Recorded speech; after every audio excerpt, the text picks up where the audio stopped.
जय हिंद फ्रेंड्स। तो हम पढ़ रहे थे कक्षा 8 की बुक। कक्षा 8 की बुक में chapter number first, chapter number second अपन कवर कर चुके हैं और आज हम खड़े हैं चैप्टर नंबर थर्ड और चैप्टर नंबर फोर्थ की इंग्लिश में। तो चैप्टर नंबर फोर्थ और चैप्टर नंबर थर्ड और चैप्टर नंबर फोर्थ हमको कवर करना है। और इससे पहले अपन कक्षा 9 की बुक में बहुत अच्छी तरीके से कवर कर चुके हैं। इससे पहले अपन कक्षा 10 की बुक में पढ़ चुके हैं, है ना। तो आज के सेशन पर आने से पहले हमेशा की तरह थोड़ा सा रिवाइज करेंगे, देन अपन आज का सेशन शुरू करेंगे। जस्ट पहले जो पढ़ा उसका अच्छे से रिविजन लेंगे। उसके बाद वाले जो हमने सेशन लिए या उसके बाद हमने जो भी जानकारी ली है उसके बारे में थोड़ा सा हल्का हल्का जान लेंगे, ताकि थोड़ा सा हमें याद बना रहे। देखो, याद करना और याद बनाए रखना बहुत बड़ी बात, अलग बात होती है और बहुत बड़ी बात होती है आप याद बनाए रखो उसको, है ना। क्योंकि सिर्फ एक बार याद कर लेना कोई ज्यादा बड़ी बात नहीं होती। एक बार याद कर लेना और एक बार आप एक आध घंटा बैठोगे कोई चैप्टर बहुत अच्छे से याद कर ले, लेकिन आप उसको 2 महीने बाद क्या याद बनाए रख पा रहे हो, क्या परीक्षा से पहले आप उसको अच्छे से याद रख पा रहे हो, ये बहुत मायने रखता है। तो रिविजन लेंगे अपन हर बार की तरह और देन अपन आगे बढ़ेंगे, है ना। तो देखो, chapter number first, chapter number second में क्या देखते हैं, बहुत ही हल्की सी जानकारी देखते हैं। चैप्टर नंबर फर्स्ट चूंकि बच्चों की बुक है और कक्षा 8 की बुक है तो जानकारी भी कुछ इतनी ही है, लेकिन कुछ जानकारी ऐसी है जो कहीं कहीं 9th की बुक में भी नहीं है लेकिन कक्षा 8 की बुक में। तो अपन देखो अपन क्या देखते हैं, तो अपन 18 शताब्दी की क्रांति के बारे में देखते हैं और हल्का हल्के अपन देखते हैं 18 शताब्दी का राजस्थान, पहला चैप्टर, और सेकंड चैप्टर में 18 शताब्दी की क्रांति। 18 शताब्दी की क्रांति में यहाँ पर कुछ कारणों के बारे में पढ़ते हैं अपन, और कारणों के बाद कुछ अलग अलग छावनी में जो क्रांति हुई है उस बारे में अपन देख लेते हैं। कारण बेसिक से कारण माने जाते हैं यहाँ पे। कुछ बेसिक से कारण है, जैसे कि राजा लोग परेशान हो रहे, सामंत परेशान हो रही, आम जनता परेशान हो रही, सैनिक वगैरह परेशान हो रहे, तात्कालिक कारण जो एनफील्ड राइफलों वाला बन जाता है। इस तरीके से हर व्यक्ति परेशान है और इनकी परेशानी यहाँ पे मतलब कौन कौन से जिले हैं बेसिकली जो इस तरीके से परेशान हो रहे, राजा कहाँ के परेशान हो रहे, सामंत कहाँ के परेशान हो रहे, आम जनता कैसे परेशान होगी, इस तरीके से अपन एग्जाम्पल लेके देखते हैं। यानी कि अपन राज्यों में देखते हैं कि बांसवाड़ा डूंगरपुर, बांसवाड़ा के बेसिकली और अलवर भरतपुर के परेशान हो रहे, क्योंकि कभी कहते हैं कि नाबालिग है और गद्दी से हटा दिया जाता है, कभी किसी नाबालिग को बिठा दिया जाता है ताकि ये इनडायरेक्ट कर सके। इस तरीके से अपन हल्का हल्का कारण देखते हैं और इनके साथ अपन एज ए एग्जाम्पल यानी कोट कर करके देखते हैं कि ऐसा ये यहाँ करें, ऐसा यहाँ करें, इस तरीके से अपन देखते हैं।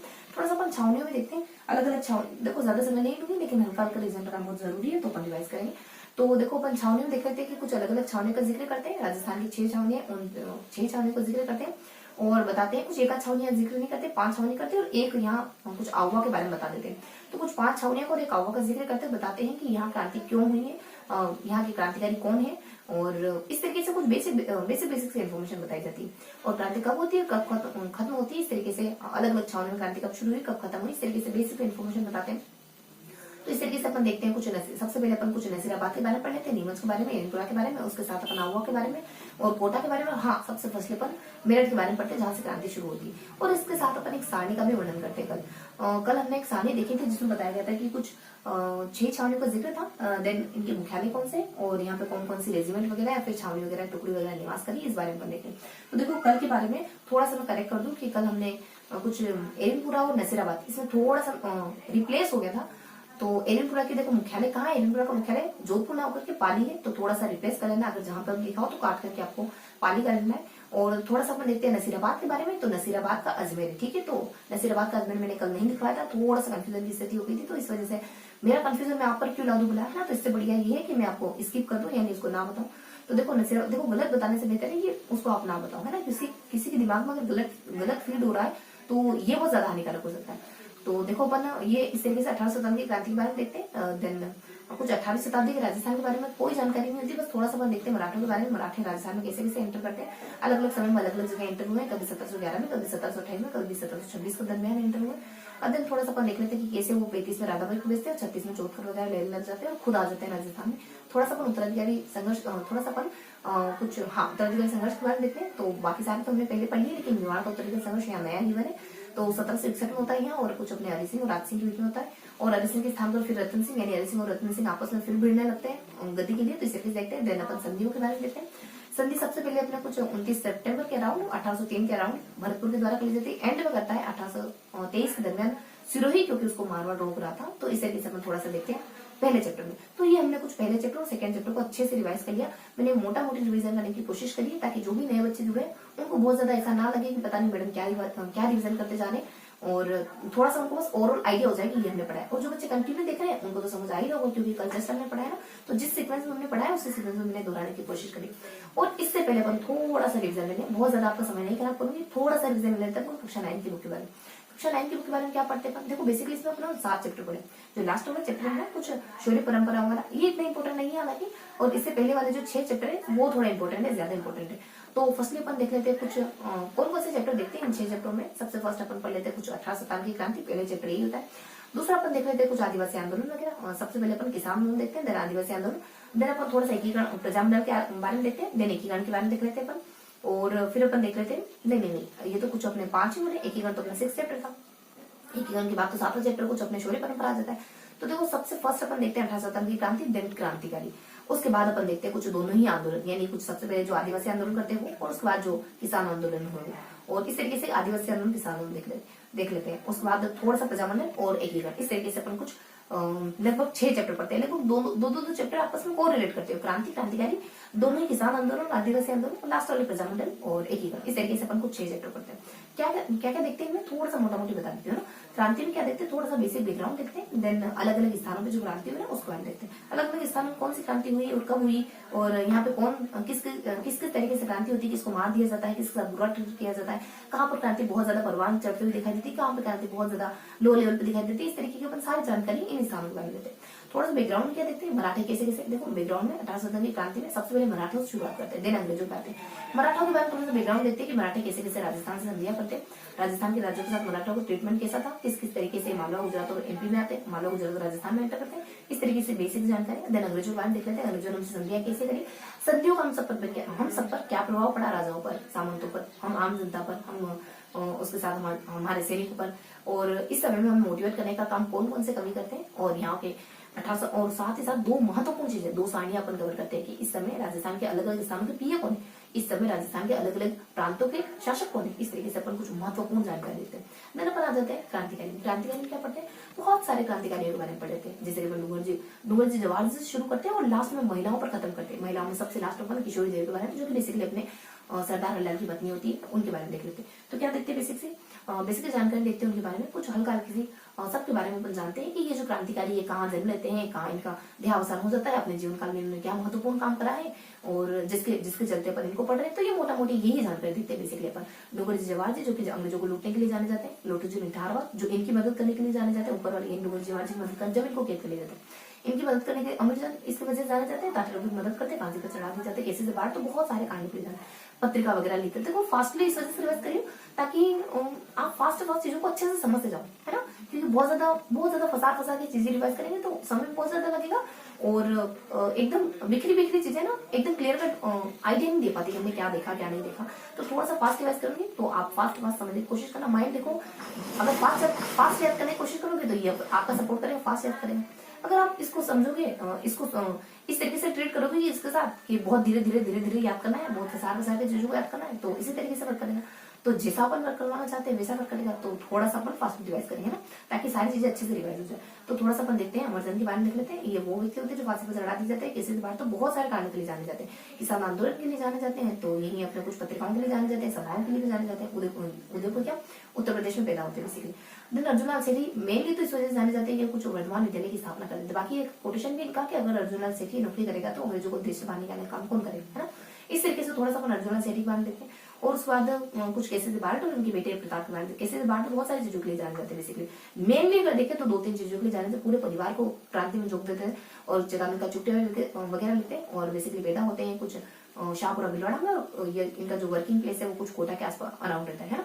और थोड़ा सा अपन इनके बेटे यानी प्रताप के बारे में देख लेते हैं। प्रताप मेनली इस वजह से जाने जाते हैं, बरेली जेल में इनको कैद रखा गया था। क्लीवलैंड कहता है कि मैंने इस जैसा युवा आज तक नहीं देखा, क्योंकि इनके द्वारा कहा जाता है कि तुम जब क्लीवलैंड कहता है कि तुम्हारी माँ तुम्हारे लिए बहुत होती है, तो कहते हैं कि अगर मेरी माँ के आंसुओं के बदले अगर मैं लाखों माँ के आंसू बचा सकता हूँ तो मुझे सेकंड वाला ऑप्शन ज्यादा अप्रोप्रिएट करते हैं। इस तरीके से प्रताप जाने जाते हैं, इस वजह से प्रताप जाने जाते हैं। फिर अपन थोड़ा सा देख लेते हैं प्रताप के बाद बाल मुकुंद मिश्रा के बारे में, जो कि अपने राजस्थान के जतिनदास के नाम से भी जाने जाते हैं। उसको सागरमल गोपाल जो कि अपने जलाकर मार दिए जाते। बाल मुकुंद मिश्रा भी अपने कुछ भूख हड़ताल के चलते मारे जाते हैं, क्योंकि इनको कैद कर लिया गया था। कुछ अपने 9 जून 1946 को इनका देहावसान हो जाता है। 9 जून को कैद करा और 19 जून को तो इनका देहावसान हो गया, क्योंकि जब चलो ठीक है। और बेसिकली ये कि ये है ना कुछ जेल में भूख हड़ताल करते हैं, जहाँ जेल कुछ कैदियों के साथ अच्छा ट्रीट नहीं होता है, इस वजह से ये भर्ती भी करता था हॉस्पिटल में, लेकिन बच नहीं पाए, और बहुत सारे लोग अंत्येष्टि में शामिल वगैरह होते हैं ना। थोड़ी सी जानकारी अपन लेते हैं। कुछ नाना भाई खाट जो कि बेसिकली अपनी पाठशाला बंद न कर लाने की वजह से लाठियों से पीट कर मार दी जाती है। देन थोड़ा सा बेसिकली देखो मैं कूट कूट कर कहने वाली थी, और मे भी आप भी को रिलेट कर पा रहे हो, ईसानी थोड़ी सी लोकल लैंग्वेज है हमारी। और फिर अपन बेसिकली हमारे यहाँ पे मालवी वगैरह बोले जाते हैं, मालवी क्या हाँ सॉरी मालवी, मेवाड़ी कहती थी अभी जस्ट बहुत ज्यादा नहीं बुझाऊंगी आपको। हाँ अपन कहा थे, तो हम पढ़ रहे थे कुछ यहाँ अपन कुछ सागरमल गोपा के बारे में देखते हैं। सागरमल गोपा के बाद अपन थोड़ी जानकारी लेते हैं नाना भाई खान के बारे में। नाना भाई खान के बाद अपन थोड़ा सा हल्का सा पढ़ते दुर्गा प्रसाद के बारे में और सरदार हरलाल के बारे में। उस बाद अपन महिलाओं के बारे में पढ़ना शुरू कर देते हैं। जानकी है, अंजना है, रमा है, रतन है, किशोरी देवी हो जाती है। इससे पहले अपन थोड़ा सा कालीबाई के बारे में पढ़ते हैं ना। तो इस तरीके से अपन कुछ क्रांतिकारी के बारे में पढ़ते हैं। महिलाएं भी अलग अलग कामों को चलते फेमस है, किसी किसी कारण से जानी जाती है, तो इनके बारे में बहुत ज्यादा डिटेल नहीं पढ़ेंगे अपन। अब देख लेते कुछ अपन दोनों ही किसान आंदोलन और आदिवासी दोनों ही आंदोलन देख लेते हैं। देखो अपन आदिवासी आंदोलन देखे ना, तो बेसिकली 3 कम्युनिटी है, 3 आदिवासी समुदाय है जिनके द्वारा आंदोलन करेंगे। एक तो मेर, भील और कुछ अपनी मियाँ। मेर क्यों करते हैं, कहते हैं कि तुमने सदी की शर्तें तोड़ दी, तो आपस में दोनों लड़ाना लग जाते कुछ अंग्रेज उनमें। और भील क्यों करते आंदोलन, देखो भील आंदोलन अपन मेनली देखते हैं कारण क्या है, समाधान कैसे होता है, यानी समझौता कैसे होता है लास्ट में। बेसिकली सबका समझौता देखते हैं, लेकिन फिर भी इनमें थोड़ा सा ज्यादा देखते हैं, थोड़ी सी ज्यादा डिटेल इनमें समझौते को लेकर के। तो कुछ शर्तें वगैरह भी इस वजह से, और कुछ अलग अलग इलाकों भी नाम देखते हैं, जैसे कि अपन धौलपुर के देखते हैं, उदयपुर वगैरह के देखते हैं, उसका सिरोही वगैरह। सिरोही कुछ ज्यादा नहीं, लेकिन फिर भी हल्का सा इन्फॉर्मेशन, हल्की से इन्फॉर्मेशन लेते हैं। देन थोड़ा सा मीणा के बारे में पढ़ते हैं। मीणा में क्या देखते हैं, कुछ मीणा बहुत ज्यादा परेशान हो गए थे, जहाजपुर के मीणा। तो ये बेसिकली परेशान हो गए थे, हाकिम बहुत ज्यादा पैसे वगैरह वसूल कर रहा था, तो ये फ्रस्ट्रेट होकर हमला वगैरह करते हैं। और देन इस तरीके से कुछ मीणा विद्रोह के बारे में देखते हैं। और समझौते वगैरह कब होते हैं ये देखते हैं अपन। कुछ अपने एक छावनी वगैरह की स्थापना कर दी जाती है देवली में, उसके बाद भी थोड़े बहुत छोटे प्रयास देखने को मिलते हैं, लेकिन जैसे चंद्र सिंह के द्वारा इनको तोप से उड़ा दिया जाता है कुछ 6 शख्स को, तो विद्रोह अपने आप रुक जाते हैं। अगर ऐसा हुआ तो फिर तो दब नहीं दब है। फिर अपने नेक्स्ट बता दिया जाता है कुछ किसान आंदोलन के बारे में। तो कहाँ के किसान आंदोलन देखते हैं अपन, बिजुलिया के देख लेते हैं, बेगू के देख लेते हैं, बरड़ के देख लेते हैं। और बेगू के साथ बरड़ क्या भरतपुर, उसके बाद नियम वगैरह, उसके बाद नीमचौड़ा वगैरह, बरड़ वगैरह। इसके बाद अपन अगले सेशन में जयपुर से शुरू करते हैं, और लास्ट अपन खत्म करते हैं हनुमानगढ़ पर। तो जयपुर से शुरू करते हैं, और जयपुर ही शेखावटी हो जाता है, और शेखावटी के साथ अपने कुछ मारवाड़ वगैरह और बीकानेर वगैरह, और इसके साथ अपन लास्टली हनुमानगढ़ जिले के किसान आंदोलन देख लेते हैं। इस तरीके से अपन कुछ इन स्थानों के किसान आंदोलन पढ़ते हैं। सबसे बड़ा अपना बिजुली था बेसिकली, इसमें थोड़ा सा जयपुर वाला भी बड़ा था, थोड़ा सा बीकानेर वाला भी बड़ा था, बाकी बहुत छोटे छोटे से आंदोलन। उसके बाद अपन थोड़ा सा देख लेते हैं प्रजामंडल में। देखो प्रजामंडल आंदोलन क्या देखते हैं, बेसिकली हल्की हल्की जानकारी लेते हैं। प्रजामंडल में अलग अलग जिलों में अलग अलग किसानों को जो प्रजामंडल की स्थापना उनके बारे में पढ़ते हैं। तो किन किन जिलों के प्रजामंडल के बारे में पढ़ते हैं अपन, देखो अपन पढ़ते हैं कुछ जोधपुर से शुरू करते हैं, तो जोधपुर बीकानेर के बारे में पढ़ लेते हैं, कोटा के बारे में पढ़ लेते हैं, कोटा से पहले मेवाड़ के बारे में, मेवाड़ से पहले अपन कुछ जैसलमेर के बारे में। तो जैसलमेर, मेवाड़, कोटा, इन स्थानों के अपन प्रजामंडल के बारे में देखते हैं। देन से के लिए अपन कुछ शुरुआत करते हैं बूंदी से, तो बूंदी के बारे में, जयपुर के बारे में, अलवर, धौलपुर, करौली के बारे में देख लेते हैं। और इसके बाद अपन कुछ अलग अलग स्थानों के जो प्रजामंडल बच गए ना, उनके से लिखना देखते हैं कि वहां प्रजामंडल की स्थापना किसे करें, बेसिकली दक्षिण राजस्थान में देख लेते हैं। इसके बाद इससे पहले देखो खाली यही नहीं देखा कि प्रजामंडल की स्थापना कहाँ होती है और किसके द्वारा करी जाती है। इसके अलावा बहुत सी जानकारी और रहती है। वो क्या है कि हम प्रजामंडल का आंदोलन करने के लिए, प्रजामंडल की स्थापना करने के लिए मोटिवेट कैसे, हमारी जागरूकता के चलते मोटिवेट जागरूक कैसे, बहुत सारी संस्थाओं की स्थापना होती है, बहुत सारी ऐसी समुदाय वगैरह संस्थाएं वगैरह स्थापित हुई जिसके चलते अपन अवेयर हुए। किस किस संस्थाओं में, जैसे कांग्रेस की स्थापना हुई, जैसे राजस्थान सेवा संघ की स्थापना हुई, जैसे कि मध्य भारत सभा की स्थापना हुई, जैसे कि असहयोग आंदोलन वगैरह हो जाता है, जैसे कि दूसरे राजनीतिक कॉन्फ्रेंस वगैरह हो जाती है। इस वक्त भी बहुत सारे राजा ऐसे हैं, बहुत सारे कुछ 3 जिलों के राजा ऐसे जो अभी भी अंग्रेजों का सपोर्ट करते हैं, अंग्रेजों के साथ है। इस तरीके से अपन प्रजामंडल के बारे में पढ़ते हैं। दिन अपन थोड़ा सा एकीकरण छठा चैप्टर देख लेते हैं। एकीकरण में क्या देखते हैं, वही अपने सातों चरण नहीं पढ़े बेसिकली एकीकरण में, लेकिन थोड़ा सा यूनिक वे में पढ़ते हैं यहाँ पे, क्योंकि उदयपुर जब विलित होता है तो इसको अपन वृहत राजस्थान सीधा अपन संयुक्त राजस्थान नहीं कहते, बल्कि ऐसा कहते हैं कि उदयपुर का विलय हुआ। तो पूरी दास्ता पढ़ते हैं उदयपुर का विलय कैसे होता है, इस बारे में अपन जानकारी लेते हैं। सिरोही किले की भी पूरी दास्ता देखते हैं। यहाँ यूं नहीं कहते हमने संयुक्त राजस्थान के बारे में पढ़ा, कहते हैं कि हमने सिरोही का विलय कैसे करवाया, कैसे कैसे हम लेटर वगैरह लिखते हैं, नाना शास्त्री कैसे कैसे उदयपुर के कार्यकर्ताओं के द्वारा जवाहरलाल नेहरू से गुहार लगे जाती, जवाहरलाल नेहरू सरदार पटेल से बात करते हैं। थोड़ा सा आतंक का इलाका मिलता है उनको। देन थोड़ा सा अपन अजमेर के विलय के बारे में देखते हैं। यहाँ अजमेर के विलय की भी कुछ कहानी होती है। हरिभाई उपाध्याय बिल्कुल मिलाना नहीं चाह रहे होते अजमेर को, लेकिन फिर भी हम उनकी बिना परवाह करते हैं, यानी वो नहीं मान रहे तो कोई दिक्कत नहीं, आप मत मानो, नहीं मान रहे तो हम तो मिलाएंगे। तो अजमेर को कैसे कैसे मिलाया जाता है इस बारे में अपन थोड़ा सा पढ़ते हैं। इस तरीके से मोटा मोटी अपन एकीकरण को कवर करते हैं। और बाकी तो अपन जो चरण है वो चरण के नाम से ही पढ़ते हैं, जैसे मत्स्य चरण है, राजस्थान सेवा संघ हो गया, वृहद राजस्थान हो गया, ये 3 हो गए। उसके बाद कुछ अपने बाकी जो 4 बच गए ना, उनको अपन अलग अलग नामों से पढ़ते हैं, जैसे उदयपुर का विलय कैसे हुआ, सिरोही का विलय कैसे हुआ, मत्स्य संघ का विलय कैसे हुआ, अजमेर का विलय कैसे हुआ। तो ये कुछ विलय और कुछ 3 अपन नाम से ही पढ़े थे। इससे पहले भी प्रयास हो रहे थे वैसे अपने राजस्थान को एकीकृत करने के, तो 2 राज्यों के द्वारा करे जाते हैं, जयपुर के राज्य के द्वारा करे जाते हैं, उदयपुर के राज्य के द्वारा करे जाते हैं। दोनों ही करते हैं एक बार, चलो बहुत ज्यादा नहीं, बस इन 2 राज्यों के द्वारा करे जाते हैं। देन कुछ अपन शौर्य परंपराओं में किसको महावीर, किसको परमवीर, किसको अशोक चक्र, किस किस को ये मिले हैं इस बारे में देखते हैं। और राजस्थान के पर्सपेक्टिव में आके देखें तो थोड़ा सा राजस्थान में कीर्ति चक्र किसको मिलता है, सबले कीर्ति चक्र आता है, फिर शौर्य कीर्ति चक्र हो गया, शौर्य चक्र हो गया। इस तरीके से सेना के जो मेडल है वो किस किस को मिले इतना देखते हैं बस। तो ये बहुत ज्यादा इंपॉर्टेंट नहीं है क्योंकि इसमें ना थोड़ा यहाँ बहुत ज्यादा माइनर जानकारी है लास्ट वाले सेशन में। इन किस किस को पुरस्कार मिले उनके बारे में देखना है और कहाँ कि ये शत्रु को खदेड़ते हैं, तो बहुत ज्यादा इंपॉर्टेंट लगा नहीं मुझे। तो फिर भी उन्होंने पढ़ने की कोशिश करी और मतलब कि पढ़ा है फिर भी हमने उस तरीके से। देन थोड़ा सा पुलवामा हमला के बारे में देख लेते हैं, पुलवामा हमला के बारे में। देन हल्की हल्की जानकारी लेते हैं, कुछ एक आधे शख्स वगैरह आते हैं जैसे जोरावर प्रताप है, फिर अपने अरुणा है, फिर अपने अमृता देवी है, फिर प्रदीप वगैरह जो एयर में रहते हैं उनको लोगों इतने बढ़िया से कोऑर्डिनेट करना, हल्की हल्की जानकारी देते हैं। देन अपन ये पूरे 9th की बुक फिनिश करने के बाद 8th की बुक पर आए थे जो कि अपने पहले रिवाइज कर लिया ना। तो ये था हमारा अब तक का रिवीजन। मे भी आप बहुत ज्यादा बोर या बहुत ज्यादा फील नहीं कर रहे होंगे। अगर नहीं कर रहे हैं तो अपन अब शुरू करते हैं, क्योंकि अगर फील कर रहे होंगे तो जा चुके होंगे अब तक, है ना।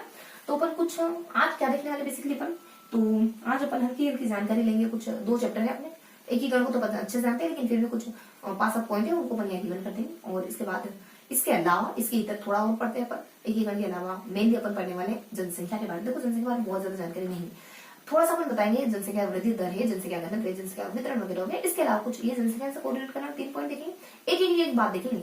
इतना पैराग्राफ गिवन है हालांकि बुक में तो, लेकिन बात उसमें एक ही, इफेक्ट उसमें एक ही, तथ्य उसमें एक ही। देन थोड़ा सा अपन देख लेंगे कुछ 4 मुद्दे और देखेंगे, आदिवासियों के बारे में देख लेंगे। उसके बाद थोड़ा सा अपन जनजाति के बारे में मतलब की ग्रामीण जनसंख्या, नगरीय जनसंख्या के बारे में। देन थोड़ा सा अपन एक बात है बस आदिवासियों के बारे में और साक्षरता के बारे में और लिंगानुपात के बारे में। इस तरीके से अपन कुछ 4 पॉइंट्स पढ़ेंगे जनसंख्या से इधर, और कुछ बस इनके बारे में देखने वाले। और जो अपने फर्स्ट चैप्टर के जो 3-4 पॉइंट है उसको अपन सेपरेटली अलग जानकारी करके पढ़ लेंगे, है। तो ये पढ़ने वाले बेसिकली आज अपन। तो आज के टॉपिक में अपन क्या देखने वाले हैं, तो आज के टॉपिक में अपन देखने वाले हैं कुछ 2 चैप्टर के बारे में। तो वही सबसे पहले अपन देखेंगे जनसंख्या, लास्ट में अपन कुछ अदर जानकारी करके कर लेते हैं। अदर में देखेंगे अदर फैक्ट्स। बेसिकली एक अपने आप में एक चैप्टर एक ही कर, लेकिन इसको अदर फैक्टर को देखेंगे। क्यों बेफिजूल में इसको इतना लेंथी करना है जब 5-6 बातें ही आती है ना, मुश्किल से 5-6 पॉइंट की। तो जनसंख्या में अपन क्या देखने वाले फटाफट से देखो, 2 चैप्टर जनसंख्या और एकीकरण बेसिकली ध्यान रखना, ठीक है।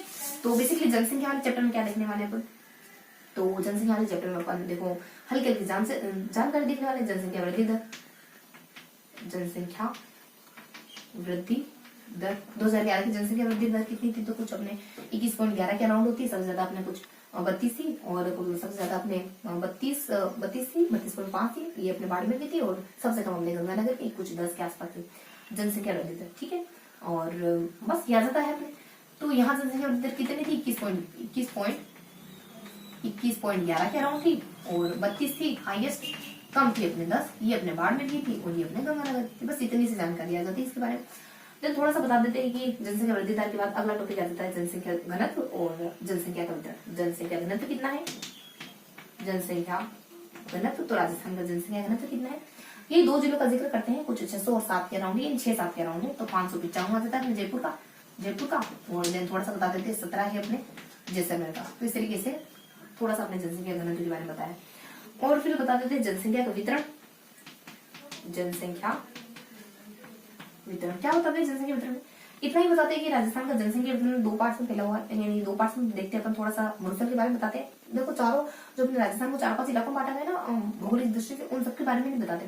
मेनली कुछ मरुस्थल के बारे में बताएंगे और समतल इलाकों के बारे में बताएंगे। क्या बताएंगे उनके बारे में हल्की हल्की जानकारी देंगे कि ये एरिया कितने % है। तो यहाँ अपने मरुस्थल के इलाकों अपने 100 का आंकड़ा पूरा करता है लगभग, कुछ अपने 61 और 40 का होता है। इधर अपने 50 का आंकड़ा पूरा हो जाता है, कुछ 33 और 20 है ना, मतलब इतनी टेरिटरी है, इतनी जमीन है और इतने लोग रहते हैं।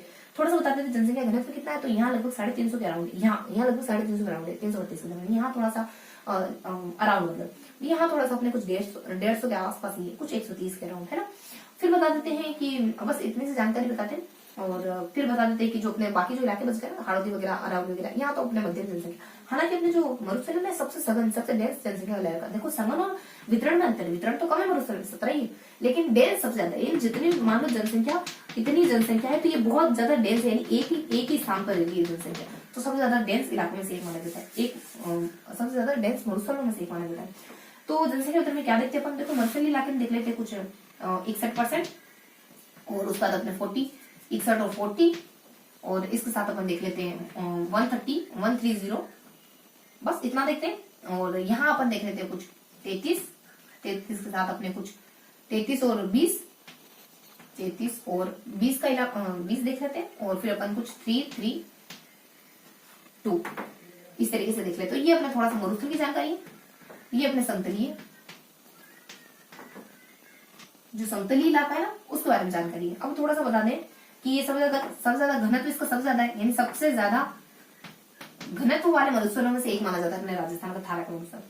देन थोड़ा सा बता देते हैं अपने कुछ, देखो इसमें ये भी गिवन है कि अपने समतलीय इलाकों में कौन कौन से जिले आते हैं। तो ये तो अपन बहुत अच्छे से जानते हैं समतलीय राजस्थान के जो समतलीय इलाके कौन से, मेवात के सारे समतलीय इलाके यानी ये सारे इलाके समतल में आते हैं। थोड़ा सा ढूंढाड़ के इलाके, बेसिकली अपने राजस्थान का जो ये वाला एरिया ना, ये वाला अपने समतलीय इलाकों में आ जाता है।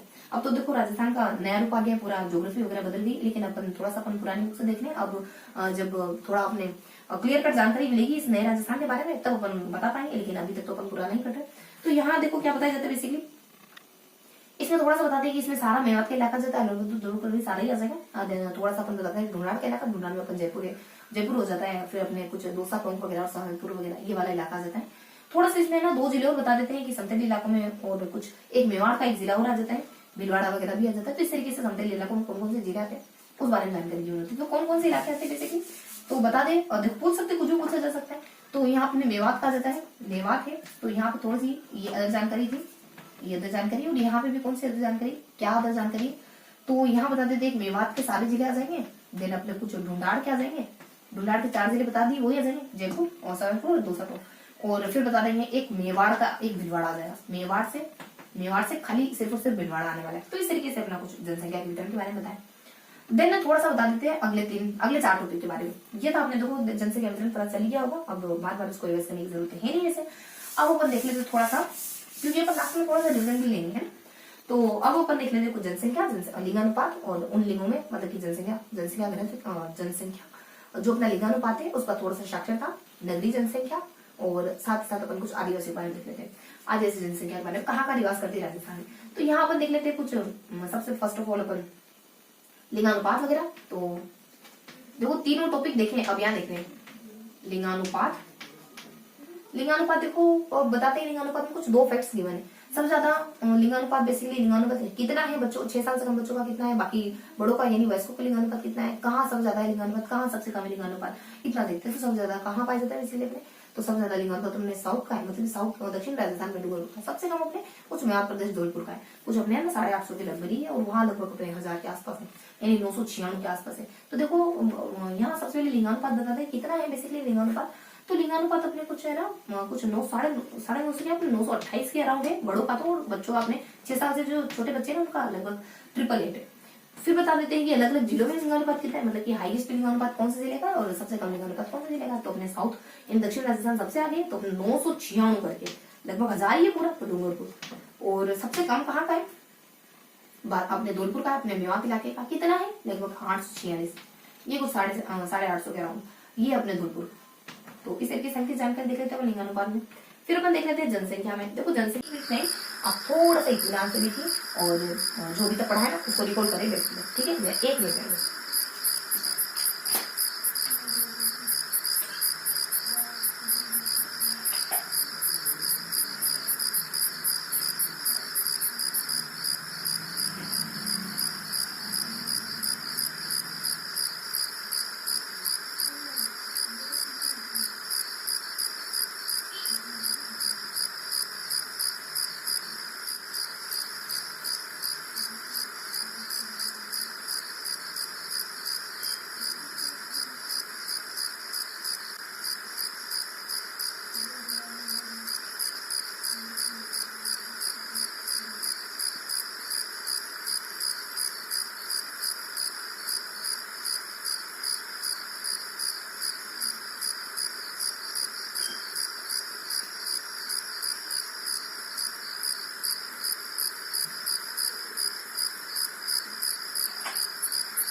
हाँ, तो कहाँ थे हम देख रहे थे लिंगानुपात का देखिए। अब हमें देखना था जनसंख्या में। जनसंख्या में क्या करना होगा, ये देखना होगा जनसंख्या में 2011 की जनगणना के अनुसार राजस्थान में कितने मतलब कि जनसंख्या है कितनी बेसिकली, तो टोटल तो कितनी है, और उसमें से टोटल अपने कुछ 76.11 के अराउंड जनसंख्या मान लेते हैं। देन थोड़ा सा देख लेते हैं कि महिला पुरुषों की 60,000 जनसंख्या में। हाँ, तो महिला पुरुषों की कितनी है और अरे जनसंख्या क्या अपने साक्षरता है यहाँ पर क्या है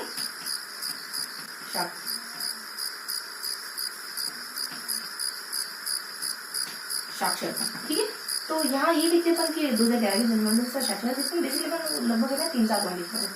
साक्षरता कितनी है 2011 की जनगणना के अनुसार ये देख लेते हैं और किस जिले की सबसे ज्यादा किस जिले की सबसे कम है ये देखते हैं। फिर महिलाओं की कितनी है पुरुषों की कितनी है साक्षरता और एक है महिलाओं की कितनी है पुरुषों की कितनी है साक्षरता ये देख लेते हैं।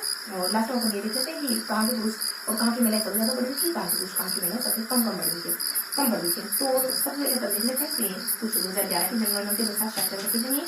तो ये मानी जाती है कुछ 66.11 कुछ अपने 61.11 66 में 61.11 तो 61.11 अपनी जनसंख्या मानी जाती है। देन बता देते हैं कि इसमें से अपने पुरुषों की कितनी है महिलाओं की कितनी है ये बता दें और स्थान विशेष की बताते हैं। बेसिकली सबसे पहले अपन देख लेते हैं कि किस स्थान की जिले की सबसे ज्यादा है सबसे कम।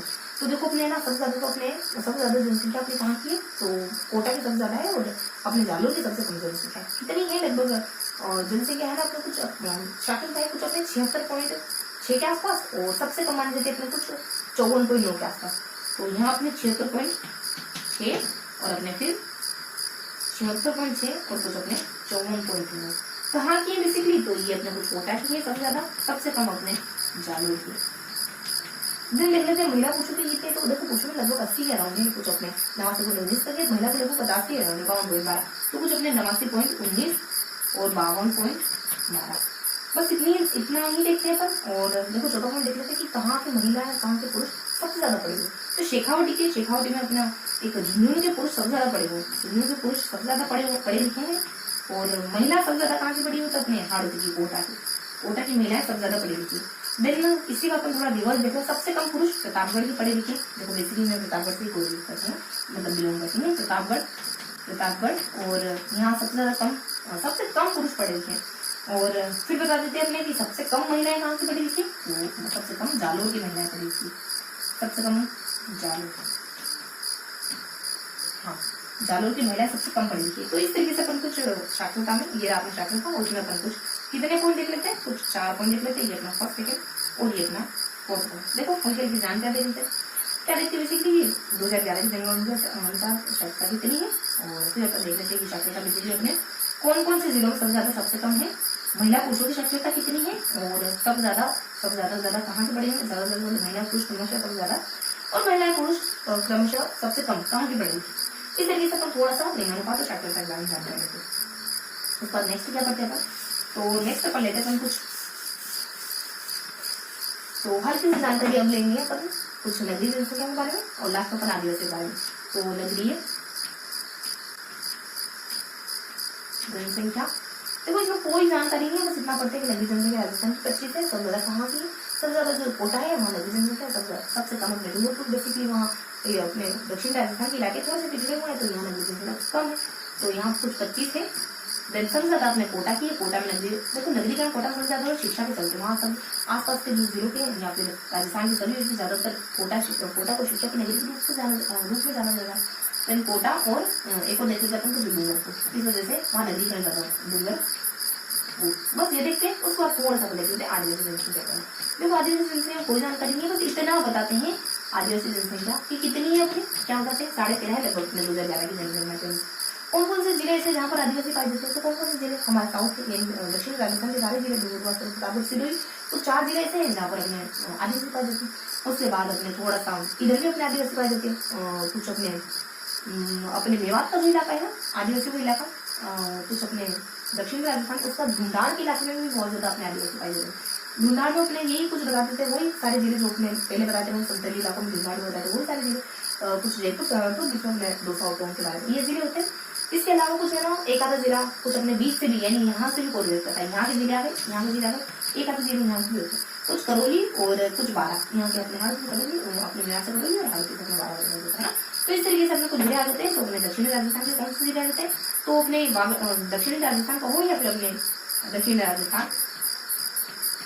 राजस्थान प्लस थोड़ा सा अपने पूर्वी राजस्थान या ढूंढाड़ के दो पूरा पूर्वी राजस्थान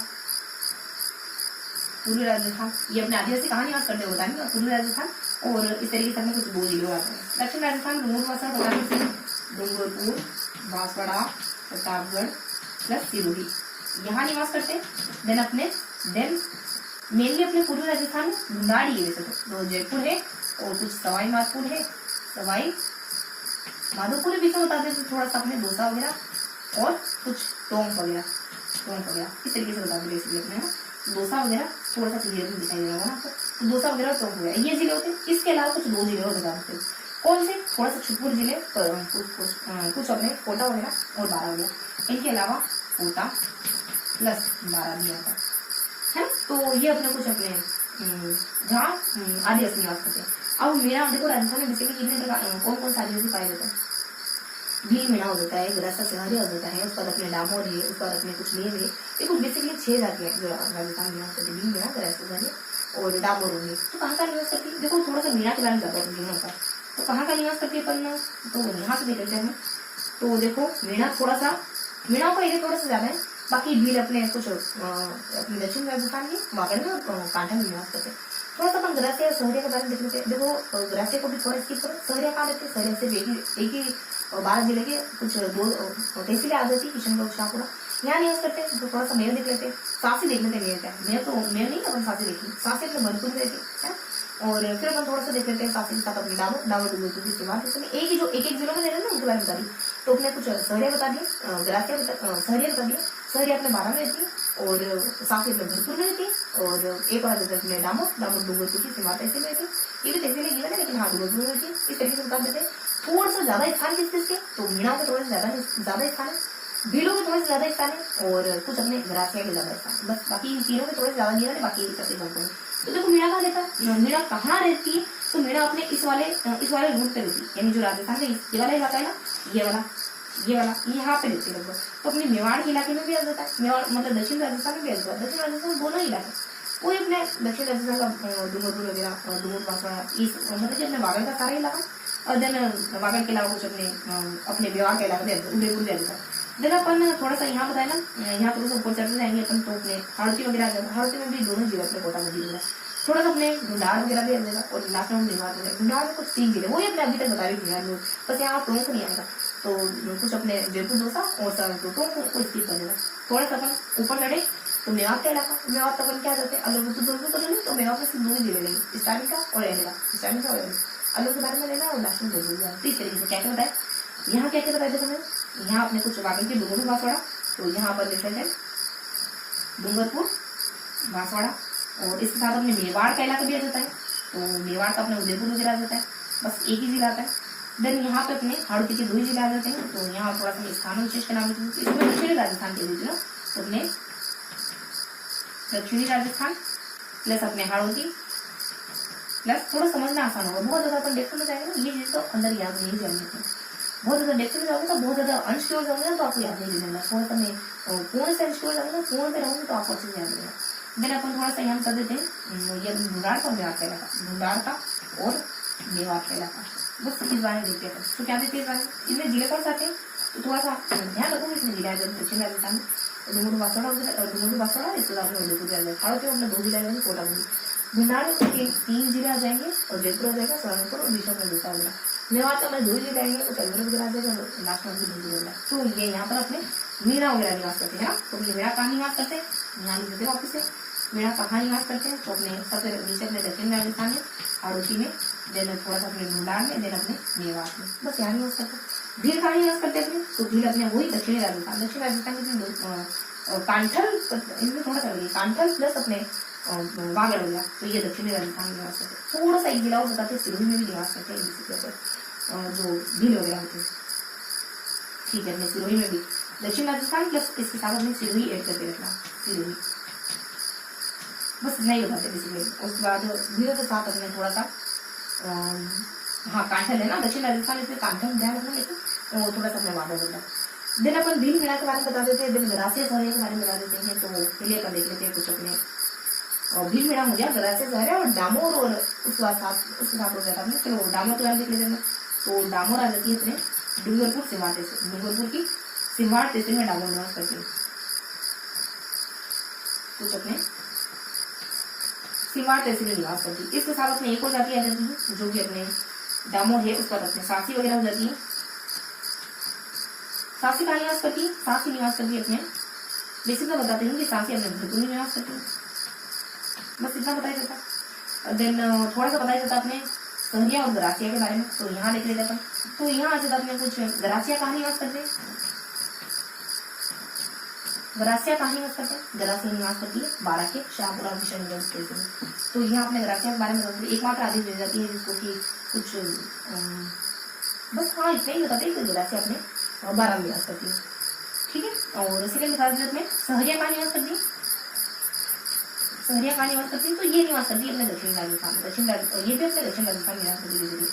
तो ये बताते अपन कि दक्षिण राजस्थान के कौन से जिले, यहाँ अपने कानपुर वगैरह था, कहाँ गया वो अपने भील वगैरह, तो अपने दक्षिण राजस्थान में यहाँ कांठल था और वागड़ था, और यहाँ अपने वागड़ आ जाएगा, मतलब कि दक्षिण राजस्थान में वागड़ वगैरह आ जाएगा, और वागड़ के साथ अपने कुछ मेवाड़ यानी उदयपुर एक जिला आ जाता है। इसके साथ प्लस 2 जिले पाली और सिरोही, पाली सिरोही प्लस पाली 2 जिलों में निवास करती है। सिरोही की बेसिक लेगा एक आबू और पिलवाड़ 2 इलाके के वहाँ निवास करती है। तो इस तरीके से थोड़ा सा अपने भील और गरासिया थोड़ा सा सेम है ना, क्योंकि सिरोही यहाँ पे दक्षिण राजस्थान यहाँ पे दक्षिण राजस्थान यहाँ पे, तो हमने भील और गरासिया थोड़ा सा कोरिलेट करते, बाकी सारे अलग अलग काम होते हैं।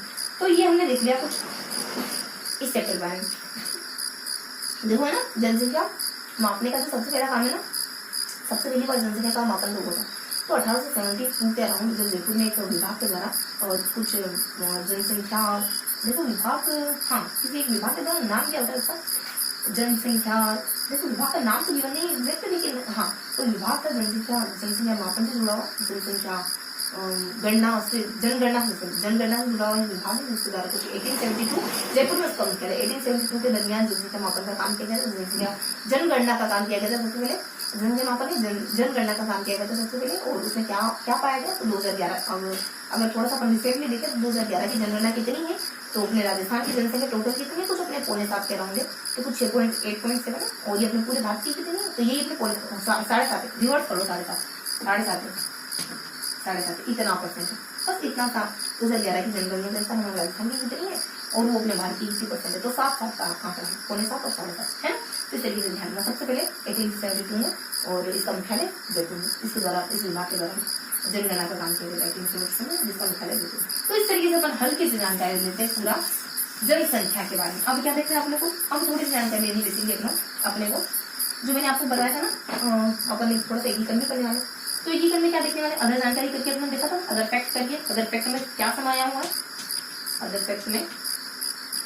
फैक्ट्स में समाहित है अपना एकीकरण का चैप्टर। कल के अदर फैक्ट्स में क्या समाहित था, 18वीं शताब्दी का राजस्थान, पता चलता है 1 चैप्टर का नाम है, और जो पढ़ा ना जनसंख्या 4 चैप्टर का नाम है। तो क्या देखा अपने इसमें अपन बहुत सी बातें देखते हैं, वहाँ अपन है थोड़ा सा शुरुआत से, वहाँ अपन कुछ 9th बुक में पढ़ते हैं ना, वहाँ अपन डायरेक्ट यहाँ से शुरू करते हैं कि एकीकरण का प्रयास किन राजा को द्वारा किया गया, लेकिन राजा से पहले भी कुछ हो रहा था क्या, तो सबसे पहले एकीकृत करने की बात कुछ 1939 का समय होता है, जब लेनिन लिथुगो के द्वारा की जाती है। 1939 में सबसे पहले लेनिन लिथुगो कहते हैं कि एकीकरण होना चाहिए, एकीकृत करना चाहिए राजस्थान। देन वो ब्रिटिश सत्ता की थी कुछ 22 में 1946 के समय, आजादी 1 साल पहले ब्रिटिश सरकार कहती है कि जल्दी जल्दी राजस्थान एकीकरण करना, इतना समय क्यों लगता है, इतनी देर क्यों हो रही। इस तरीके से कुछ है ना 2 फैक्ट्स आते हैं।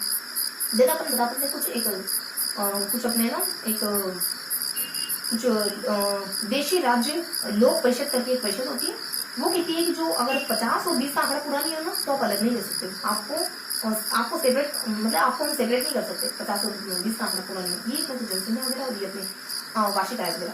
तो इस तरीके से कहते हैं कुछ विभाग, और सेकेंडली एक ऐसा ही विभाग होता है और रियासती विभाग, वो भी यही कहता है कि आप अगर 1 और 10 का आंकड़ा पूरा नहीं करेंगे तो अलग नहीं ले सकते, 1 करोड़ और 10 लाख की जनसंख्या 10% जनसंख्या।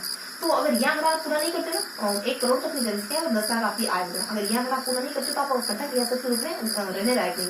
तो राजस्थान ऐसी कुछ रियासत थी जो इस रिक्वायरमेंट को पूरा कर थी। कौन कौन सी, मेवाड़ की, मारवाड़ की, और थोड़ा सा अपने हाड़ौती की, और मेवाड़ में अपने देखो उदयपुर वगैरह, उदयपुर पूरा कर रही थी इस शर्त को। देन अपने कुछ जयपुर, और इसके साथ अपने जोधपुर होता है, और फिर अपने बीकानेर वगैरह होता है। तो सिर्फ धुंधा, मेवाड़ और मारवाड़, ये 3 रियासतें ऐसी थी जो इस रिक्वायरमेंट पूरा कर रही थी और पृथक रह सकती थी। इस तरीके से अपन कुछ दो एस्पेक्ट देखेंगे। अगर अपन कुछ 19 रियासतें देखेंगे, कौन कौन सी 19 रियासतें थी आजादी के दरमियान, और कुछ अपने एकीकरण के दरमियान कौन से 3 ठिकाने थे, किशनगढ़, लाहौर, निमरान, कौन सा एक केंद्र शासित प्रदेश था अपना, बेसिकली एक केंद्र शासित अजमेर मेवाड़ा था। और सबसे पहले जो अपन पहले भी पढ़ चुके 90s में कि सबसे पहले मिलाने का प्रयास किसने करा, सबसे पहले कौन से राजा थे जो एकीकृत करने का प्रयास करे थे, कोटा ने करा। उसके बाद अपने जयपुर करता है, कोटा के बाद अपने उदयपुर करता है, उसके बाद वापस से हड़ौती का इलाका ही करता है, तो अपने कोटा 12 बंदी झाला, बस 12 की जगह आपको थोड़ा सा रिप्लेस कर देना है, 12 की जगह अपने जयपुर लेके आ देना। तो इस तरीके से अपने हड़ौती, उदयपुर, हड़ौती, कोटा है, तो बेसिकली यहाँ पे बस अपने 12 की जगह रिप्लेस कर देना है ना। तो इस तरीके से अपन थोड़ा सा फैक्ट देख लेते हैं। तो सबसे पहला प्रयास अपना कुछ 1939 में होता है, कुछ लॉर्ड लिन लिथुगो के द्वारा, लॉर्ड लिन लिथुगो, बस ये कहते हैं कि राजस्थान को फटाफट से एकीकृत करो। फिर अपना समय होता है जब 22 मई का, 22 मई 1946 का समय होता है। ब्रिटिश सरकार कहती है कि शीघ्रता करो, शीघ्रता के बारे में देखिए, ज्ञापन सूची दे जल्दी करो। उसके बाद कुछ दो व्यक्ति ऐसे होते हैं, हाँ ये लोग अलग ले सकते हैं। यहाँ पर अपने कुछ देशी राज्य लोग कुछ अखिल भारतीय देशी राज्य है ना, तो अखिल भारतीय और देशी राज्य लोक परिषद, ये विभाग होता है, बेसिकली बहुत ज्यादा लेजी हो जाएगा, तो अपने ध्यान रखो, अखिल भारतीय देशी राज्य लोक परिषद है ना।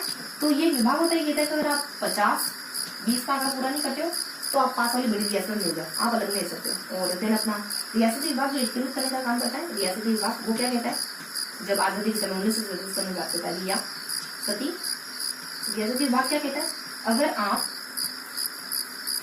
अगर आप 1 और 10 का आंकड़ा फुलफिल नहीं करे तभी आप अलग ले सकते हो। इसके बाद कुछ अपने 19 ठिकाने नजर आ जाएंगे, और थोड़ा सा अपन ये देखेंगे राजस्थान उसमें उस समय किस तरीके से बता होगा, 19 3 और 1 में बता होगा। देख लेते हैं 19 रियासतें कौन कौन सी है, तो यहाँ अपन थोड़ा सा इफेक्ट देख लेते हैं। उसके बाद अपन कुछ रियासतें वगैरह देख लेते हैं। रियासतें देखो, रियासतें कौन कौन सी थी, जो अपने राजस्थान में अलग अलग नाम से जाने जाते हैं ना, वो सारे इलाकों की वो जो अपने सारे टेरिटरी है ना, उससे सारी मतलब उसमें पाए जाने वाले लगभग जिले सारे जिले आ जाते हैं। जैसे अपने ढूंढाड़ राजस्थान के में बताओ, ढूंढाड़ में, मेवाड़ में, मारवाड़ में, मेवात में, हड़ौती में, और कुछ अपने बस यही अपने मोटा मोटी यही कुछ इलाके होते हैं। देखो अपने यहाँ दक्षिण राजस्थान में कौन कौन से इलाके आ जाएंगे, वागड़ में भी बेटा हुआ, कांठल में भी बेटा हुआ, तो ये भी आ जाएगा अपने, तो वागड़ आ जाएगा, यहाँ से कांठल आ जाएगा, यहाँ से अपने हड़ौती वगैरह आ जाएगा, और यहाँ से अपने मेवात का इलाका वगैरह आ जाएगा, और मेवात के अपने सारी चीजें आ जाएंगे। मेवात के अपने ढूंढाड़ वगैरह 2 जिले आएंगे, जयपुर तो वगैरह, और अपने कुछ मारवाड़ अपने 4 जिले आ जाएंगे, कुछ अपने किशनगढ़ वगैरह आ जाएगा, और बेसिकली अपने जोधपुर है तो अपने कुछ जोधपुर वगैरह, किशनगढ़ वगैरह, उसके बाद अपने कुछ बीकानेर वगैरह, और इसके साथ अपने कुछ जैसलमेर वगैरह, तो जैसलमेर, जोधपुर, बीकानेर और किशनगढ़ वगैरह, ये सारे जिले आ जाएंगे। तो इस तरीके से अपन यहाँ देखने वाले देन इसके बाद 2 जिले का जाएगा, एक तो शाहपुर अपने अंदर का ही जिसका है वो, और एक सिरोही वगैरह भी आ जाएगा। तो इस तरीके से अपन देखते हैं, तो थोड़ा सा ध्यान रखो काम का से वागड़ के दोनों जिले आ जाएंगे, तो वागड़ के अपने डूंगर, उसके बाद अपना एक जिला आ जाएगा मेवाड़ का, इन्हें उदयपुर, और उदयपुर अपने 3 हो गए, ध्यान रखो काउंट कर लो। उसके बाद थोड़ा सा ऊपर चलेंगे अपन हड़ौती में कौन आ जाएगा, कोटा, 12 बूंदी, झंडा, बस 12 नहीं आएगा, तो कितने आ गए, 3 और 3 6 हो गए। और फिर अपन थोड़ा सा एंटर कर दे हड़ौती के बाद अपन कुछ मेवात में कर जाते हैं, 6 हो गए ना अपने, 6 से 4 कर लो, अपने मेवात में पूरी आ गए, 6 से 4 अपने 10 हो गए। उसका ढूंढाड़ में अपने कितने जिले होते हैं, 2, तो कुछ अपने जयपुर 2 होगा, तो कुछ अपने 10 हो गए, 10 को 2 किस 12 हो गए, बस 12 दिख लिया अपने। उसके बाद अपन यहाँ आ जाते हैं, यहाँ से अपने कुछ ये अपने जोधपुर वगैरह, मारवाड़ वगैरह, यहाँ अपने कुछ 4 जिले आ जाते हैं, तो 12 और 4 कितने हो गए, 16 हो गए, तो 16 और 2 कितने जाएंगे, फिर अपने 16 हो गए, 17 18, फिर अपने ये कौन सा सब्जेक्ट, चलो 16 यहाँ आ जाओगे, क्योंकि अपने जयपुर जोधपुर और बीकानेर किशनगढ़, और एक और आ जाता है अपने, और फिर अपने कितने होगा, फिर 16 होगा। उसके बाद अपने कुछ 2 जिले जिनको अपन कोऑर्डिनेट करते हैं, वो है अपने कुछ शाहपुरा और सिरोही हो गया, तो अपने 16 और 2 17 18। अब एक और कौन सा जो दिया आपने, एक और कौन सा लिखा, चलो अपन लिखते हैं, जब लिखेंगे तो बहुत क्लियर हो जाएगा। यहाँ से कौन आ जाता है, वागड़, ध्यान रखिए 19 रियासतों में वागड़ आता है, वागड़ के साथ अपने मेवाड़ वगैरह प्लस मेवाड़ से थोड़ा ऊपर जाओगे हड़ौती, मेवाड़ से जस्ट ऊपर हड़ौती, और हड़ौती से अपन थोड़ा सा ऊपर जाएंगे तो हड़ौती से थोड़ा सा ऊपर जाएंगे तो मेवाड़ है ना, मेवात नहीं है, मेवाड़, हड़ौती से ऊपर जाएंगे तो मेवाड़, यहाँ पूरा लिख लो ना, मेवाड़। उसके बाद ढूंढाड़ का इलाका, उसके बाद मारवाड़ का इलाका, जिस तरह पड़ता है। इसके साथ अपने सिरोही, और एक तो सिरोही आ जाएगा, और सिरोही के साथ अपने कुछ शाहपुरा, सिरोही और शाहपुरा, सिरोही प्लस शाहपुरा, ठीक है। तो इस तरीके से दो आ जाएगा। देखो वहां में अपने डूंगरपुर बांसवाड़ा और बस दो जिले आ जाएंगे, तो डूंगरपुर वगैरह हो जाता है, डूंगरपुर वगैरह हो जाता है, डूंगरपुर प्लस बांसवाड़ा, ये जिले आ जाएंगे। मेवात में अपने मेवात में कौन सा जिला आ जाएगा, मेवाड़ में से उदयपुर आ जाएगा, ठीक है। हड़ौती में आ जाएगा अपने कोटा और कोटा बूंदी, कोटा बूंदी 12 झालावाड़, कोटा बूंदी 12 नहीं आएगा, तो ध्यान रखना है, और झालावाड़ वगैरह आ जाएगा। तो ये 3 जिले आ जाएंगे इसमें। मेवात में अलवर, धौलपुर, करौली, अलवर, भरतपुर, धौलपुर और करौली। उसके बाद अपने ढूंढाड़ वगैरह में क्या आ जाएगा, मैप में देखिए। उसके बाद ढूंढाड़ में क्या आएगा अपने, ढूंढाड़ में आ जाएंगे अपने वही अपने जिले, जैसे कि अपने जयपुर हो गया और कुछ अपने जयपुर है, अच्छा वो 4 जिले, यहाँ अपने 4 जिले जयपुर है और सहारनपुर है और दौसा टोंक है। जयपुर है, कुछ सवाई माधोपुर है, सवाई माधोपुर है और कुछ दौसा वगैरह, और उसके बाद अपने कुछ टोंक वगैरह, ठीक है। यहाँ अपने पहले 3 ही बताया था, तो मेरी हो जाएंगे अपने पास जयपुर और टोंक, ठीक है। ठीक है, यहाँ पर अपने जयपुर और टोंक है, सहारनपुर, ठीक है। अपन नेक्स्ट लिखते हैं, तब क्लियर हो जाएगा। और अपने यहाँ क्या बताते हैं, देखो ये अपना कौन सा इलाका है अपने मारवाड़ का, मारवाड़ में देखो यहाँ 4 है, जयपुर जैसलमेर है और फिर अपने कुछ जोधपुर है, उसका बीकानेर है, उसका अपने किशनगढ़, ये अपने मारवाड़ के चारों स्थान है। उसका अपने सिरोही है और उसका अपने कुछ शाहपुरा, तो अपने शाहपुरा और सिरोही। देखो काउंट करो, 1 2 3 4 5 6 7 8 9 10 11 12 13 14 15 16 17 18, यहाँ जयपुर और एक अपने ना जयपुर और टोंक बताते हैं, ये बाकी सारे नहीं, सिर्फ और सिर्फ जयपुर टोंक, जयपुर और टोंक। अब एक कौन सा मिस हो रहा है, एक कौन सा मिस हो सकता है अपने बागड़ का, देखो ये तो इतने ही इलाके आते हैं। अब एक अपने हाँ प्रतापगढ़ देखो अपना एक और इलाका है ढूंढाड़, देखो ढूंढाड़ क्या कांठल, तो रियासतों में एक और रियासत एक होगी, रियासतों में कांठल भी आता है, कांठल भी आता है। देखो मैं अपने आप ही बोलूंगी, यहाँ अपने डूंगरपुर और बांसवाड़ा, तो कांठल में प्रतापगढ़ आ जाएगा, ठीक है। तो इस तरीके से अपने कुछ सारी रियासतें बन जाएंगी। तो ये थे अपनी रियासतें। उसके बाद थोड़ा सा बताते हैं कि 3 ठिकाने थे, ठिकाने कौन से थे, तो यहाँ अपने रियासतें वगैरह और यहाँ अपने ठिकाने वगैरह। ठिकाने कौन कौन से थे, किशनगढ़ आ जाएगा, प्लस अपने लावा वगैरह आ जाएगा, प्लस अपने निमराना वगैरह आ जाएगा। देन एक केंद्र शासित प्रदेश था, एक केंद्र शासित प्रदेश अजमेर मेरवाड़ा, बस ये अपने केंद्र शासित प्रदेश था। तो ये हल्का सा बताया गया। और अब थोड़ा सा और बताते हैं कि सबसे पहले कौन से राजा थे जो कोशिश करते हैं, तो देखो ये वहां अपने सीधा अपने उदयपुर से शुरू करते हैं। 26 जून 1946 को जो उदयपुर के राजा के द्वारा प्रयास किया गया ना, ये प्रयास पहला बताया गया था नए युग में, मतलब कि यहीं से शुरू करा। लेकिन हमें पता चलता है कि कोटा के भीम सिंह ने सबसे पहला प्रयास करा। तो देखो कोटा के भीम सिंह ने सबसे पहला प्रयास करा, बाकी वहीं से कब्जे में करा, कोटा में करा। और उस बार अपने सेकेंड ईयर में जयपुर करता है और 46 में करता है ना, 26 जून 1946 को अगले साल भी कराते थे, तभी राजधानी मानी 47 तभी राजधानी माने थे करते हैं। फिर लास्ट में जब अपने जयपुर पढ़ा था ना, वो अपन वहाँ दो चीजें पढ़ते, जयपुर उदयपुर और जयपुर। तो फिर यहाँ अपने बता देंगे वही कंटिन्यू करना है अपने जयपुर। पर हाँ ये थोड़ा सा इसका बताते हैं कि जयपुर के साथ में हड़ौती ने भी करा, कोटा 12 जल्दी झालावाड़, चूंकि अब 12 उदयपुर आ गया, तो इसलिए बताना बताना। तो क्या देखते हैं बेसिकली अपन, थोड़ा सा मैं बता दूं कि अपन हल्की सी जानकारी और लेते हैं थोड़ा सा, ठीक है। तो अपन थोड़ा सा सेपरेट करके मैं यहाँ बता देती हूँ। नेक्स्ट कि अपने कौन कौन कोशिशें करता है विलय के लिए, तो हाड़ौती, उदयपुर और हाड़ौती इन्होंने करा था। भीम सिंह ने करा था सबसे पहले यहाँ, और यहाँ पर अपने कुछ 1946 के दरमियान हुआ था, भोपाल ने करा था। और वापिस से हाड़ौती यानी इसमें जयपुर भी आ जाता है, हाड़ौती प्लस जयपुर। तो इस तरीके से अपन देखते हैं ना। तो ये था हमारे आज का सेशन बेसिकली। तो आज का सेशन बेसिकली अपने कंप्लीट हो चुका है, जिसमें हमने एक के बारे में हल्की सी जानकारी ली, कुछ कितने पॉइंट देखे, लगभग वो 4 पॉइंट अपने ऊपर देखे वो, और तब अपने राजस्थान के लिए इसको बता हुआ था वो, और लास्ट में एक का प्रयास कौन करता है। हाँ तो देखो इसका हाँ थोड़ा सा हल्का बताओ, ये तो अपने बता दिया, तो इसमें एडिशनल गिवन है ना। इसके अलावा कहीं कहीं बीच में कहीं थोड़ी इतर को जानकारी हिसाब से कुछ हल्की जानकारी जो 9th में बताते हैं कि धौलपुर के जो मत्स्य संघ था उसमें कोई व्यक्ति ये बताते हैं कि धौलपुर, देखो इसको थोड़ा सुनो बस हल्के की जानकारी क्या कहते हैं कि अपन धौलपुर राजपूत वो करौली धौलपुर कौन राजपूत ये बताया, तो उदय सिंह बनना। देन थोड़ा सा बता देते हैं अपन राजस्थान संघ, हर एक संघ में हल्की एकाधिक आते हैं, एक आधा देखते हैं। राजस्थान संघ बताते हैं कोटा को राजधानी बनाएगा, लेकिन मां नहीं बताएंगे। थोड़ा सा अपन यहाँ बताते हैं उदयपुर की विलेन कुछ बताएंगे, मतलब कि नेक्स्ट जो संयुक्त राजस्थान उसके बारे में कोई जानकारी नहीं, सब कुछ इसमें पड़ जाता है। थोड़ा सा अपने वृहत राजस्थान में कोई जानकारी मिलेंगे मत्स्य के विलय के बारे में। मत्स्य विलय के बारे में बताते हैं कि निमराना भी मिला था, निमराना सहित मिलता है मत्स्य का इलाका, वहाँ निमराना नहीं मिला था। और फिर अपन बता देते हैं कि सिरोही का विलय। तो देखो अपने जो नेक्स्ट चरण में संयुक्त राजस्थान में वापस है लगभग छठा, तो छठे में बताते हैं कि सिरोही में आबू देलवाड़ा भी मिला था उस समय। और साथ में बता देते हैं कि लास्ट में आबू देलवाड़ा मिल गया था, और जो अपने झालावाड़ का सिरोंज का इलाका था वो हमने मध्य प्रदेश को दे दिया। तो थोड़ा सा लिखने की मेरे को रिक्वायरमेंट लग रही है तो मैं बता देती हूँ। तो देखो पहले चरण में राजस्थान में बताते हैं कि धौलपुर का जो राजप्रमुख बना था वो कौन था, तो उदय सिंह था। उदय सिंह राजप्रमुख, उदय सिंह धौलपुर से कोऑर्डिनेट करते हैं बिलोंग करते हैं। उसके बाद अगले चरण में बताते हैं कुछ नेक्स्ट चरण होता है, उसमें बताते हैं राजस्थान जो अपने दूसरा चरण था राजस्थान संघ, तो उसकी राजधानी कोटा बनाया गया था, कोटा को बनाया गया था। देन कुछ अपने फिर अपने ना पांचवें छठे से बताते हैं। अगले चरण के बारे में कोई जानकारी नहीं, उसके अगले चरण के बारे में कोई जानकारी नहीं। अब अपने कुछ पांचवें से देखेंगे, तीसरे के बारे में, चौथे के बारे में कोई जानकारी नहीं। पांचवें के बारे में क्या देखते हैं, तो पांचवें के बारे में देख लेते हैं कुछ हल्की सी जानकारी कि जो पांचवें चरण है ना उसमें निमराना को भी मिलाया गया था। इस तरीके से देखते हैं। छठे चरण में देख लेते हैं अपन कि आबू और देलवाड़ा ये दोनों इलाके नहीं मिले थे सिरोही के, आबू देलवाड़ा। तो छठे चरण में सिरोही को मिलेगा ना आबू देलवाड़ा, तो ये दोनों इलाके नहीं मिलते।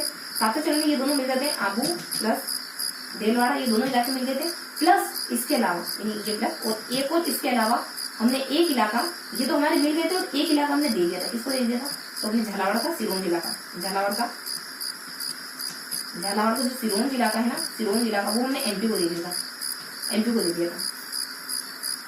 इस तरीके से देखते बेसिकली। तो पहले चरण में देख लेते हैं कुछ अपने फर्स्ट चरण में जानकारी की मैंने, सेकंड चरण के बारे में भी है, उसके बाद अपने थर्ड और फोर्थ के बारे में कोई इन्फॉर्मेशन नहीं है, फिफ्थ में थोड़ी सी एडिशनल इन्फॉर्मेशन है, सिक्स्थ में एडिशनल इन्फॉर्मेशन है और सेवंथ में एडिशनल इन्फॉर्मेशन है ना। तो इस तरीके से अपन देखते हैं कुछ अदर फैक्टर, इनको ध्यान रखने की जरूरत है। तो बेसिकली अब हमारा कंप्लीट होता है, तो पूरी तरीके से अब हमारा आज का सेशन कंप्लीट होता है। तो अब क्या करेंगे, इसलिए हल्का सा रिवाइज कर देते हैं ताकि चीजें आपको लास्ट में जाते ज्यादा आपको चीजें याद रही है ना। तो बेसिकली अपन सिर्फ 2 मिनट लेंगे, ज्यादा समय नहीं, फटाफट से 2 से 4 मिनट अपन रिवाइज कर लेते हैं जो पूरी सेशन में देखा क्या देखा। बेसिकली हमने कुछ जानकारी जनसंख्या के बारे में हमने कुछ जानकारी दी और कुछ हमने कुछ जानकारी दी इसके साथ जनसंख्या के साथ कुछ एकीकरण के बारे में, जनसंख्या में क्या पढ़ते हैं। बेसिकली 2-3 पॉइंट देख लेते हैं अपन, कुछ जनसंख्या वृद्धि दर के बारे में, जनसंख्या घनत्व के बारे में, जनसंख्या वितरण के बारे में देख लेते हैं हम क्या था। देन नेक्स्ट अपन कुछ 4 टॉपिक और पढ़ते हैं। इसके अलावा 4 टॉपिक क्या देखते हैं अपन, कुछ जनसंख्या के बारे में, उनकी साक्षरता के बारे में और कुछ अपने नदी जनसंख्या और लास्ट में कुछ आदिवासी के बारे में पढ़ते हैं। इनमें क्या क्या देखते हैं, एक फैक्टर देखते हैं, अपने कुछ वृद्धि दर कितनी हुआ करती है, उसके बाद अपने कुछ जनसंख्या घनत्व कितना है, उसके बाद अपने वृद्धि दर वितरण कहाँ है। बेसिकली अपने 2 इलाकों में देखते हैं, मौसम में देख लेते हैं, उसके बाद अपन कुछ संतुलित इलाकों में देख लेते हैं। इस तरीके से वितरण देखते हैं, फैक्ट्स के साथ अपन पढ़ते हैं इसको। देन अपन जनसंख्या में देख लेते हैं, जनसंख्या के सबसे जनसंख्या से पहले लिंगानुपात, तो लिंगानुपात 2-3 फैक्टर देखते हैं। सबसे ज्यादा लिंगानुपात कहाँ है, सबसे कम कितना है और कितना है, बेसिकली 28 के अराउंड। और फिर अपन देखते थे कुछ साक्षरता नहीं देखते हैं जिसकी जिले की साक्षरता सबसे आगे है, महिला पुरुषों की साक्षरता कितनी है। और इसके साथ अपन देख लेते हैं कुछ बेसिक सा कि साक्षरता है कितनी और लोग में, और जब जनगणना हुई थी 2011 के अंदर कितनी साक्षरता। लास्ट में अपन देख लेते हैं थोड़ा सा कि सबसे ज्यादा और सबसे कम पुरुष कहाँ से पढ़े लिखे, तो इस तरीके से कुछ 4 फैक्टर मोटा हो जाता है। उसके बाद अपन थोड़ा सा नदी जनसंख्या कहाँ की अपना 25% डूंगरपुर की और कोटा में। उसके बाद कुछ आदिवासी के बारे में देख लेते हैं। आदिवासी देखो कुछ आदिवासी पढ़ते हैं, भील मेला पढ़ते हैं, गरासी सोना पढ़ते हैं और उसके बाद अपन डामोर और एक और अपन कुछ सासी वगैरह पढ़ते हैं। तो थोड़ा सा भील और जो अपने इलाके हैं ये थोड़ा एक जैसे, बाकी सब अलग अलग इलाकों में होते हैं। मीणा बेसिकली बहुत सारे इलाकों में होते हैं और कुछ अपने नीचे से दक्षिण राजस्थान शुरू करते हैं तो पूरी राजस्थान खत्म करते हैं। इसके साथ ये हमारा कुछ सेकंड सेशन है, इसके साथ अपन कवर करते हैं कुछ जनसंख्या वाले फैक्टर था। इसके साथ अपन कुछ एकीकरण को अदर फैक्टर करके नाम देते हैं, उसको करते हैं। कुछ हल्के हल्की जानकारी देते हैं, 39 क्या होता है कहते हैं, इसको फटाफट से शुरुआत करते हैं। मेरा तो थोड़ा सा ये कहते हैं कि आपको मतलब सुबह देखने को मिल जाती है, इसी 39 के समय में लिलित लोगों द्वारा प्रयास किया जाता है एकीकृत करने के। दिन हमने 22 में 1996 को समझता है जब क्या होता है और कुछ 1996 में ब्रिटिश सरकार ज्ञापन पास करती है कि फटाफट शुरू करो, शुरुआत शुरू करें उसको फटाफट कंप्लीट कर दो। उसका 2 ऐसे विभाग होते हैं जो कहते हैं कि नहीं आप इतनी अगर नहीं रिक्वायरमेंट है आपकी इतना आपके पास नहीं है तो आप तक नहीं दे सकते। उसका थोड़ा सा अपन राजस्थान का वर्गीकरण वगैरह लेते हैं कि राजस्थान में 19-2-1 है, 19-3-1 उसका थोड़ा सा देख लेते हैं। शुरुआत किसने करी, हाड़ों की, उदयपुर और हाड़ों की। तो ये था हमारा सेशन, मोटा मोटा रिवाइज करें ताकि फ्रेमवर्क मिल जाए। तो ये था हमारा आज का पूरा सेशन। आई होप आज का सेशन आपको पसंद आया होगा। फिर मिलेंगे अगले किसी ऐसे सेशन में, तब तक के लिए चाहिए।